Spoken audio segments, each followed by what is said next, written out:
Começar a resolução e eu vou usar como modelo a prova A, tá? Mas a resolução era igual para todas as provas, para A, B, C e D. Então vamos lá. Foi uma situação problema. Então eu estava trabalhando como engenheiro agrônomo há alguns anos e aí eu comprei uma fazenda.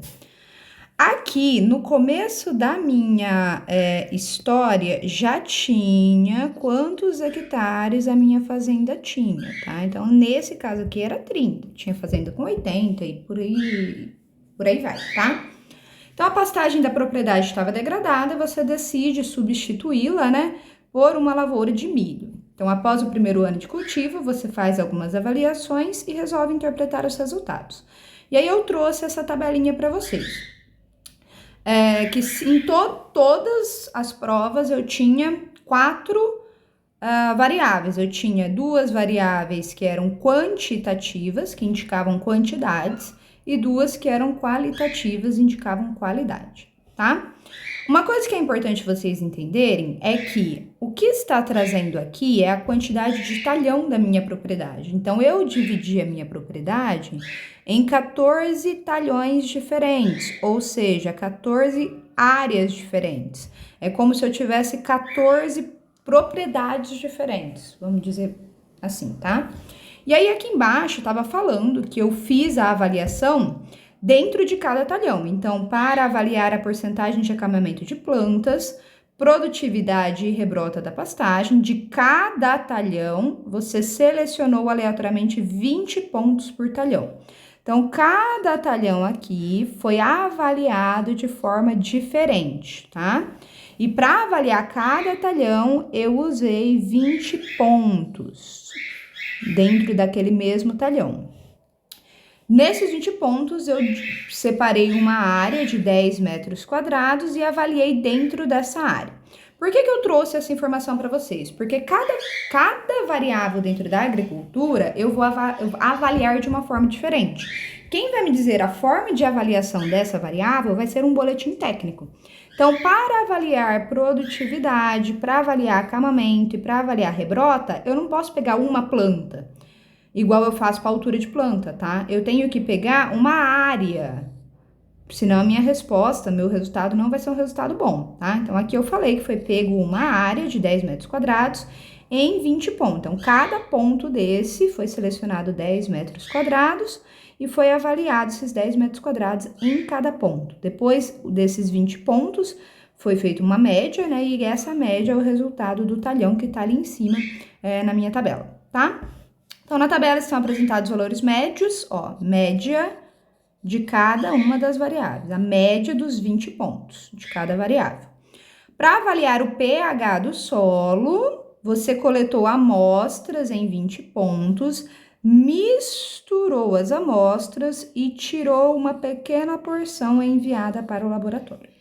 Então, aqui, esse comecinho aqui é só uma historinha da sua propriedade que vocês teriam que ler para entender as perguntas abaixo, né? Vamos começar com a primeira pergunta. Quais são as variáveis do meu estudo? Então, o que é variável? Variável é aquilo que eu estou avaliando.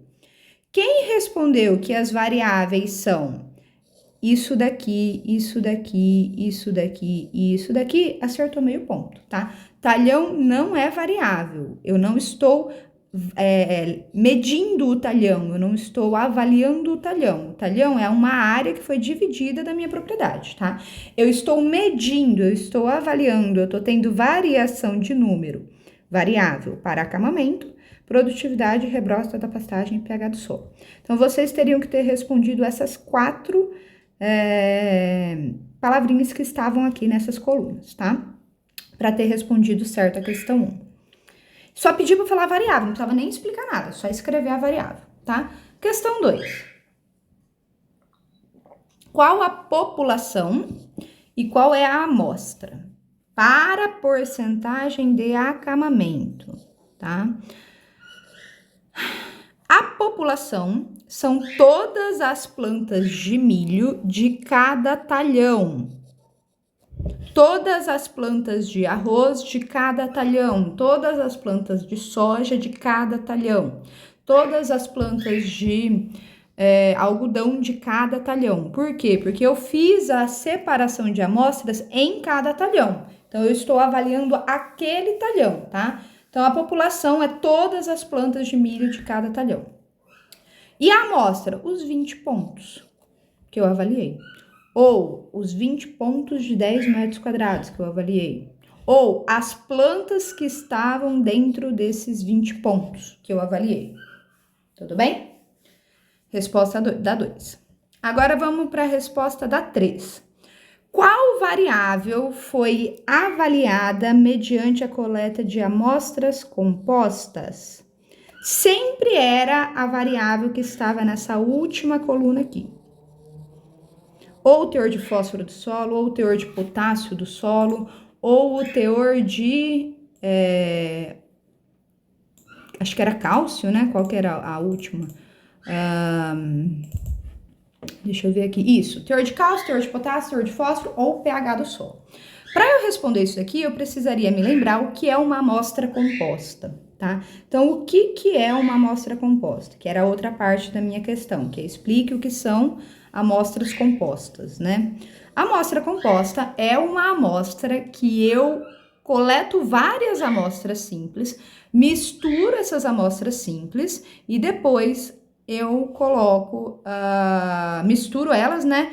Faço uma homogeneização, tiro uma pequena amostra e mando para um laboratório, por exemplo. Então, vamos lá, vou fazer um desenho aqui. Então, eu tinha lá vários pontos, né? 20 pontos, porque foi do pH do solo. Nesses 20 pontos, eu pego uma amostra aqui, pego uma amostra aqui, pego uma aqui, pego uma aqui, pego uma aqui, pego uma aqui, pego uma aqui, misturo tudo num balde. Misturo bem, aí eu tiro um pouquinho desse balde e eu levo esse pouquinho para o laboratório, tá? Isso é uma amostra composta. Pode ser feito para solo, pode ser feito para avaliação de qualidade de semente em saco, por exemplo, de sementes. Enfim, eu coleto em vários pontos, misturo essas amostras em vários pontos, tiro uma pequena porção e envio para o laboratório. Tava escrito aqui, gente. Não tinha que inventar nada, estava escrito aqui em cima, tá? Só o que vocês tinham que saber era o que era uma amostra composta. O que eu vi que muita gente errou é na hora de responder quando a gente utiliza a amostra composta. Teve gente que falou que a gente usa a amostra composta quando a gente quer ter uma resposta melhor, um resultado melhor. E não é isso, tá? Muito pelo contrário, as amostras simples me dão resultados melhores do que uma amostra composta. Por que eu uso, então, uma amostra composta? Eu uso porque ia ficar muito caro eu mandar para o laboratório 20 pontos por talhão.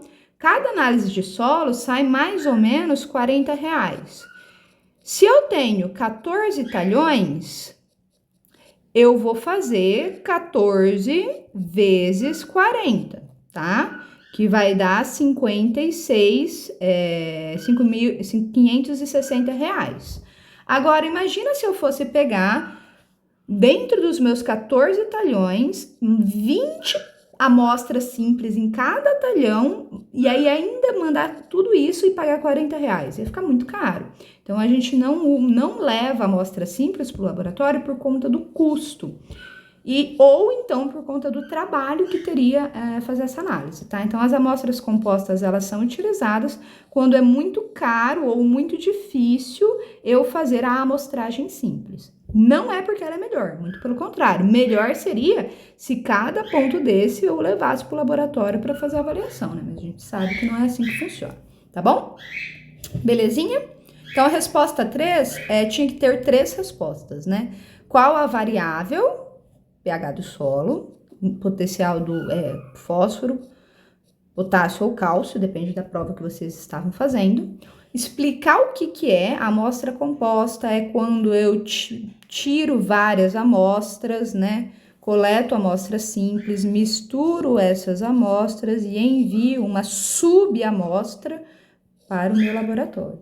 E quando que eu uso isso? Eu uso isso quando é muito caro ou muito trabalhoso fazer a avaliação com amostra simples. Deixa eu mudar a cor aqui. Beleza? Questão 3. Questão 4, eu avaliei também duas formas, tá? Duas respostas. A primeira parte da resposta é indicar na imagem como deveriam estar distribuídos os pontos. Quais são os pontos de amostragem? Tá aqui em cima, ó, 20 pontos. Então, não é 14 pontos. Teve gente que desenhou 14 pontos porque olhou aqui, né? 14 pontos. Não, é 20 pontos. Então, a primeira parte era desenhar aqui 20 pontos bem distribuídos, tá? Então, 1, 2, 3, 4, 5, 6, 7, 8, 9, 10, 11, 12, 13, 14, 15, 16, 17, 18, 19, 20. Bem distribuídos de forma aleatória. Fez isso, já tinha uma parte da questão. Poderia ter feito também o desenho desses 20 pontos em zigue-zague, tá? Teve gente que fez em zigue-zague e aí distribuiu os 20 pontos em zigue-zague. Tá certo? Tá certo. Desde que tivesse 20 pontos desenhados. Posso fazer em zigue-zague, posso fazer de forma aleatória, tá? O que eu não poderia ter feito? Que estaria errado. Teve gente que fez assim, ó. Tá errado, por quê? Porque essa área ficou sem nenhum tipo de coleta. Então, não pode. Teve gente que colocou os pontos assim, ó. Não, tá errado, por quê? Porque eu tenho uma linha reta. E a gente conversou que não pode ter uma linha reta, né?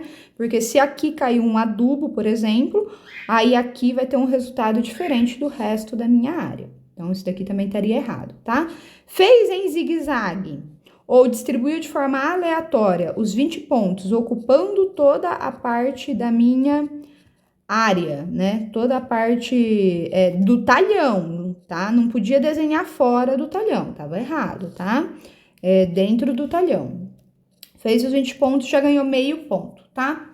E aí, a outra parte que eu avaliei é a segunda parte, que é justifique a sua resposta, citando os cuidados que tem que ser tomado ao mostrar uma área. Então, o que a pessoa teria que ter falado aqui para mim? Que estava uma área, ela tem que ser... podia falar que era em zigue-zague, poderia falar que era bem... Deveria falar, né, que era bem distribuído, os pontos... Deveria falar que é de acordo com o boletim.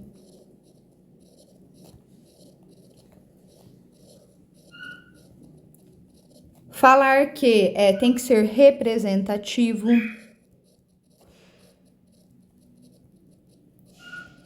Poderia falar que desconta a bordadura se precisar.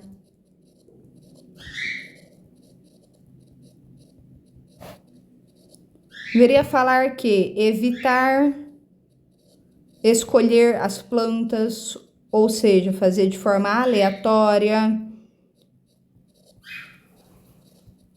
Tudo que a gente conversou em sala, tá? Aí seria o resto da questão. Então, meio ponto para o desenho, meio ponto para cá.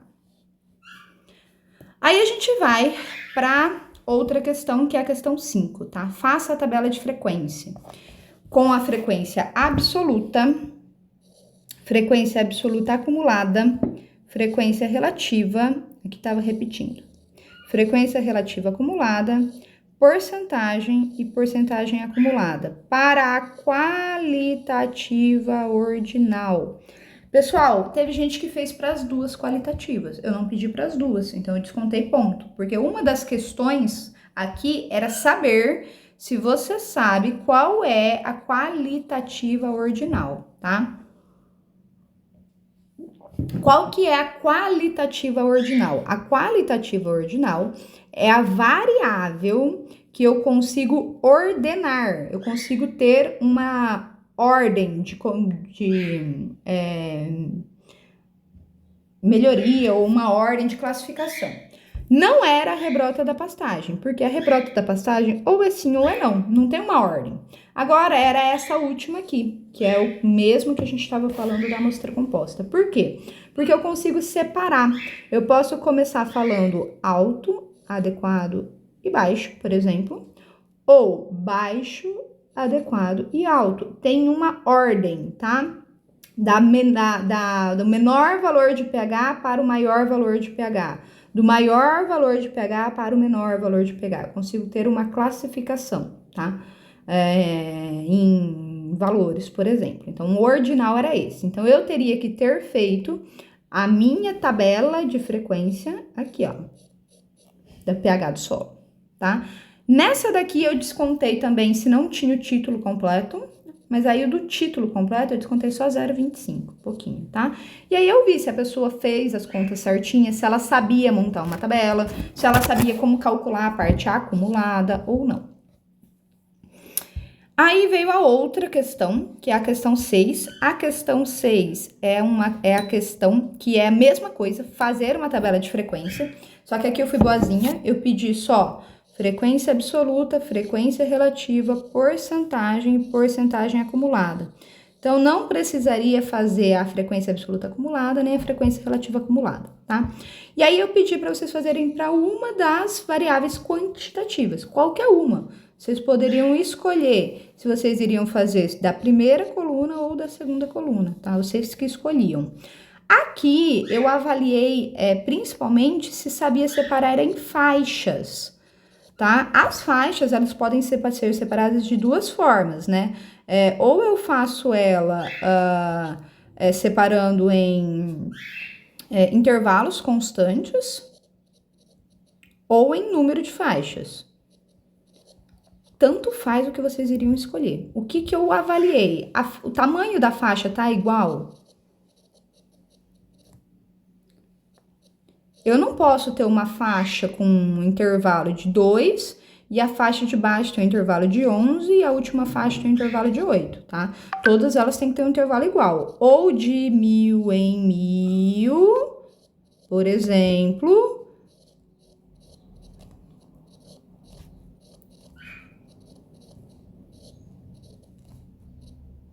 Ou de 500 em 500, ou de 600 em 600, ou de 100 em 100, ou de 80 em 80, enfim. Ou então, um número quebrado, que seria o que eu defini pelo número de faixas que eu quero, tá? Isso daqui que eu avaliei. E eu avaliei também aqui, ó, se não tava igual esses números aqui. Tem que ter sempre uma diferenciazinha, tá? A 7 é uma questão, tava dada de graça pra vocês, gente. De graça. Você precisaria avaliar a incidência de insetos na área. Que área? A sua área. Que área, professora? A que você comprou aqui, ó. Eu comprei uma fazenda, tá? Mas pede para o seu funcionário faça a avaliação por você. Faça um texto detalhado explicando como deve ser feita a amostragem para garantir que não haja erros na avaliação. Pessoal, vocês não são obrigados a saber como que é feita uma amostragem para insetos praga.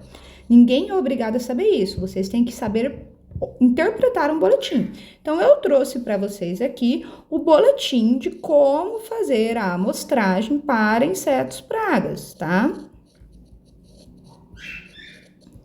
Eu teria que ler esse boletim e fazer um texto explicando para o meu funcionário como que ele tem que fazer essa coleta. Então, vamos lá.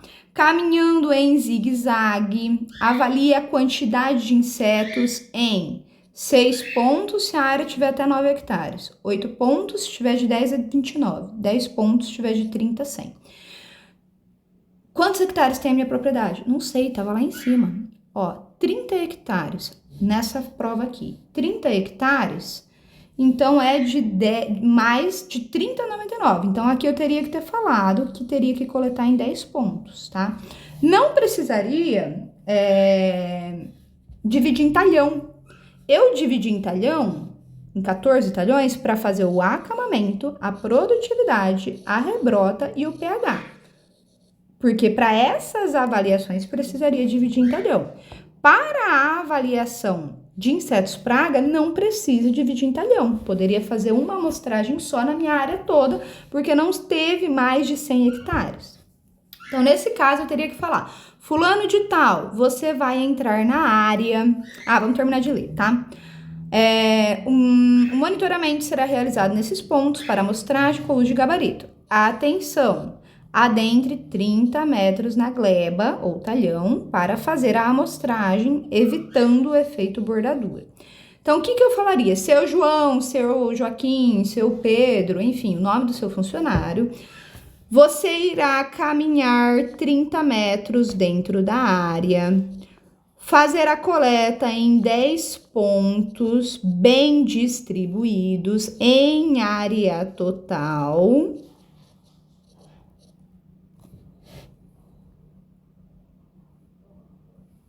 Caminhando em zigue-zague. Escreveu essas 4 coisas, tirou o ponto total. Tudo, tá? Quem só copiou isso daqui, já tirou uma boa parte da nota. Por quê? Porque copiou, tá? Era o que eu pedi. Agora, quem conseguiu identificar a quantidade de pontos com base no tamanho da área, melhor ainda. Tirou o ponto total. Belezinha? E a 8, tava pedindo para você explicar o porquê que tem que ter essa bordadura. Então, aqui vocês teriam que falar o que é a bordadura, né? Teria que falar que tem que entrar os 30 metros por conta da bordadura e explicar que a bordadura é uma área que eu deixo utilizada, né? Eu deixo separadinha aqui antes de começar a minha coleta, porque aqui eu vou ter uma concentração de insetos praga diferente do resto da minha área. Só isso que eu tinha que falar. Se eu falasse que aqui é onde entra o inseto praga e que o inseto praga pode estar numa quantidade maior aqui do que no resto da lavoura, melhor ainda. Mas eu não precisaria falar isso, só dizer que os 30 metros têm que ser respeitados porque é a bordadura do meu experimento e nessa bordadura eu tenho uma concentração de insetos diferente da minha área total. Então, se eu não pular esses 30 metros, eu vou ter um resultado que ele vai ser ou superestimado ou subestimado. E era isso a resolução da prova, tá, pessoal? Na semana que vem eu levo para vocês verem e a gente tira as dúvidas que vocês tiverem com relação à correção.